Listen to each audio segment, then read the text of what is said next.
Vamos a continuar ahora con los síndromes respiratorios, con los pleurales.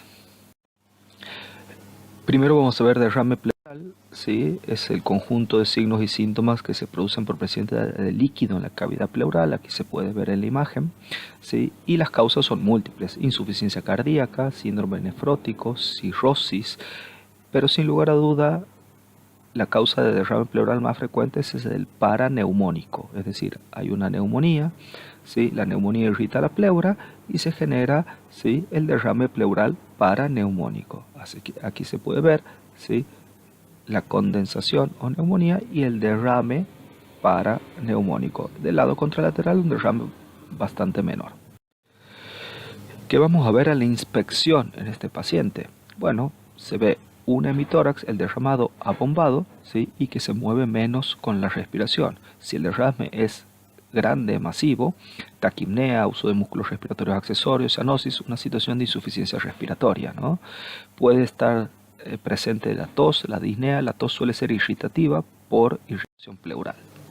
A la palpación, ¿sí?, esa base no se mueve, es decir, no hay expansión de base si el derrame es masivo, ni de base ni de vértice. Las vibraciones vocales a nivel del derrame están abolidas, ¿sí? Y se puede palpar el signo de Ramón, contractura dolorosa de los músculos paravertebrales. A la percusión, ¿sí?, hay matidez en la zona del derrame, y aquí la percusión adquiere ciertas características importantes o interesantes que vamos a desarrollar, ¿sí? Hay disminución de la excursión de la base del lado derramado, ¿sí?, y la columna es mate, y esta es una de las características del derrame. Es el único síndrome donde la columna adquiere matidez.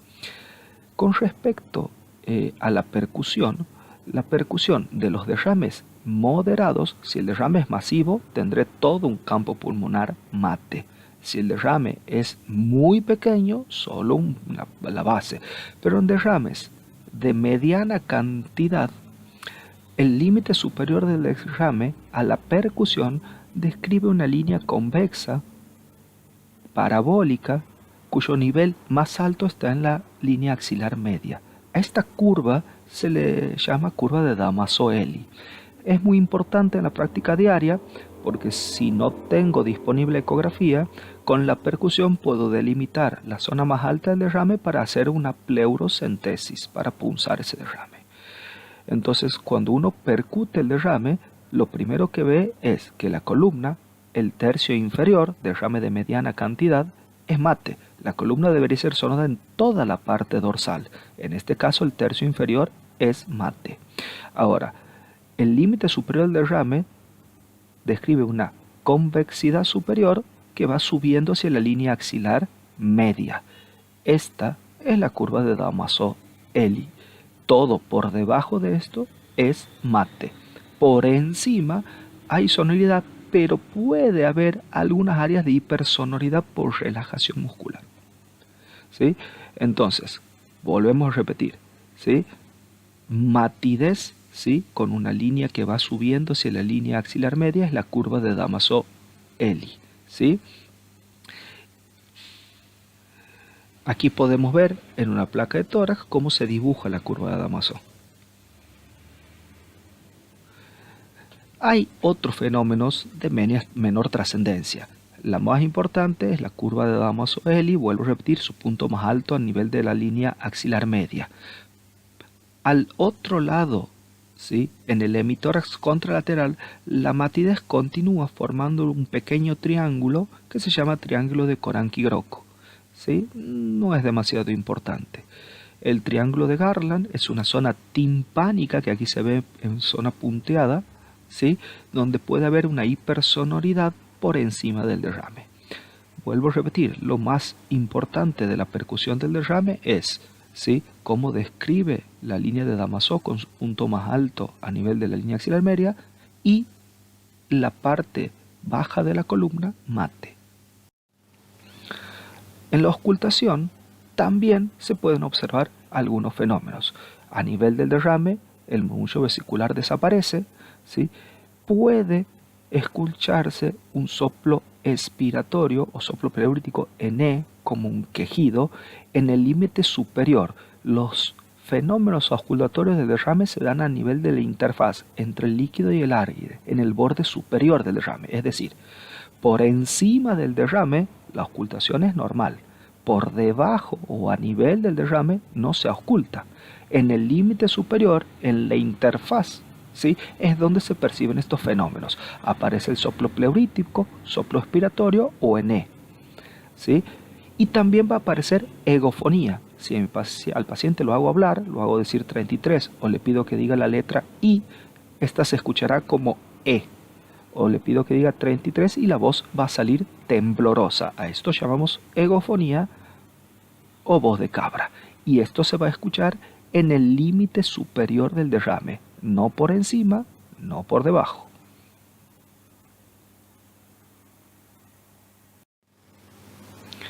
Entonces, aquí tenemos nuestro paciente con un derrame y su condensación pasiva, ¿sí? Y vamos a repasar cómo se escucha la egofonía, ¿sí? Vamos a ver en este ejemplo cómo se le pide al paciente que diga I y se va alternando la colocación del micrófono de un lado y del otro y se escucha como I o como E dependiendo si está a nivel del derrame o no.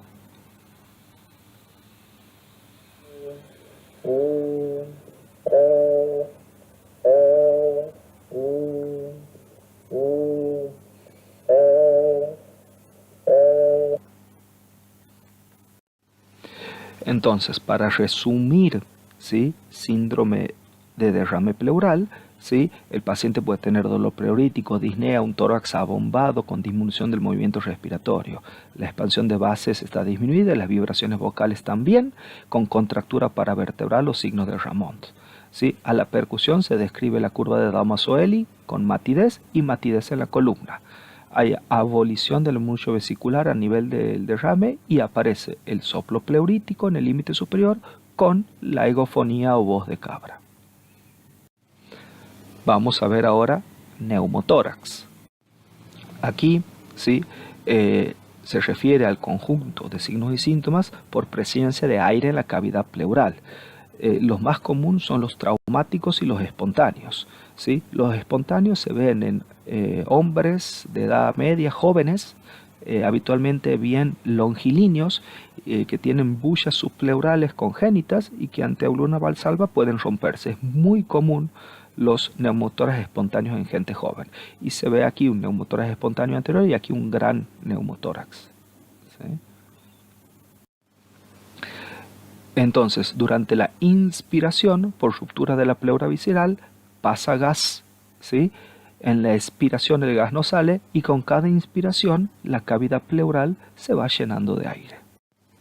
A la inspección voy a tener dificultad respiratoria, taquipnea, cianosis, puedo tener una circunstancia de insuficiencia respiratoria, ¿sí? Voy a tener un tórax abombado con aumento de los espacios intercostales que no se mueve. Y es muy común ver dolor pleurítico o irritación pleural. A la palpación, los bases y los vértices del área comprometida no se mueven, las vibraciones vocales están abolidas del lado comprometido y bueno, es un tórax rígido. Cuando percuta hay hipersonidad o timpanismo habitualmente del lado afectado. Las bases excursiona poco de ese lado, no se mueve, ¿sí? Y la columna es sonora. Al auscultar no se percibe murmullo vesicular y puede haber un soplo anfórico, ¿sí?, caracterizado o muy característico, similar al sonido que hace cuando uno sopla sobre una botella vacía. Esto está dado por el ingreso del aire a la cavidad pleural, ¿sí? La auscultación de la voz está severamente apagada. Hay una circunstancia particular que se llama neumotórax a tensión. Cuando dentro de la cavidad pleural se ha acumulado aire y este supera la presión atmosférica, lo que va a hacer es desplazar el mediastino y acodar los grandes vasos, sobre todo las cavas, y eso va a hacer que disminuya la precarga derecha con la caída del volumen minuto cardíaco, y esto genera hipotensión arterial. Es un cuadro muy riesgoso para la vida, por lo que debe ser evacuado rápidamente. Lo que se hace en estas circunstancias es una punción pleural rápida, ¿sí? Que si bien no soluciona completamente la situación, logra salvar la vida al paciente haciendo que el neumotórax siga ahí, pero ahora es normotensivo porque logra igualar la presión intratorácica con la presión atmosférica. Les voy a mostrar un ejemplo de un paciente nuestro que tuvimos que evacuar en forma urgente. Aquí tienen un gran neumotórax, se puede ver, ¿sí? Y aquí se ve el neumotórax, ¿sí? Con la desviación de la vía aérea y de todo el mediastino.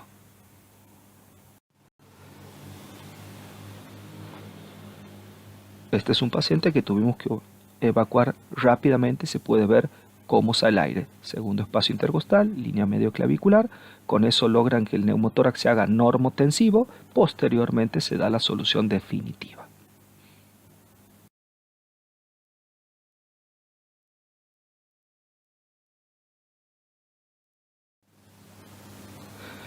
Vamos a ver los síndromes que vimos hasta aquí. Derrame pleural, ¿sí? En el derrame pleural puede haber dolor pleurítico, un tórax abovedado con poco movimiento. En el neumotórax, disnea, dolor pleurítico y con un tórax que no se mueve.